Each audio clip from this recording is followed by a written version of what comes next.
Вот это выброс ловушки пропеллера для поражения дрона. Это выброс ножей для поражения аэростатов. Это выброс спичек для выжигания сухостоя. Насколько мне известно, это самый легкий в мире кассетный боеприпас для дрона-перехватчика. Пушка весит 120 грамм и заряжена 32 выстрелами. Перехватчик может атаковать несколько раз за один полет и вернуться назад для перезарядки. Оружие может сбивать практически все дроны, которые могут встретиться в городской жизни и не только.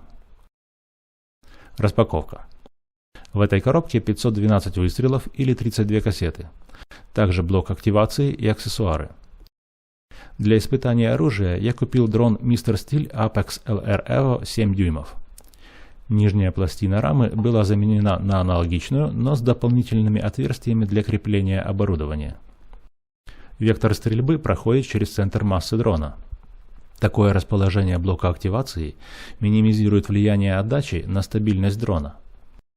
Я пробовал направлять оружие вперед, и такой вариант удобнее для стрельбы ножами по воздушным шарам, но практическая эффективность поражения выше при стрельбе вниз от мультикоптера. Это оптический датчик мишени. Он обеспечивает автоматический выстрел, когда объект находится в зоне поражения.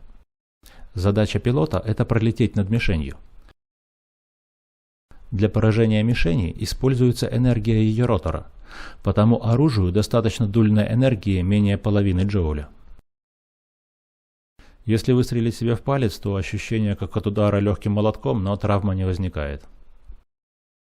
Дистанция стрельбы веревками составляет примерно 10 метров, но чем выше расстояние, тем сложнее попасть.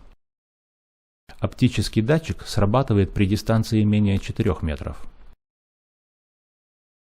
Вылетающие одна за одной веревки формируют воздушное заграждение без промежутков. На дроне установлены две камеры с расширенной стереобазой. Стереоскопическое видение позволяет выделять мишень на зашумленном фоне и оценивать дистанцию.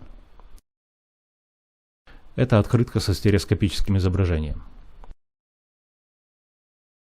Я продаю патент на пушку Зайцевского за 7 кг золота.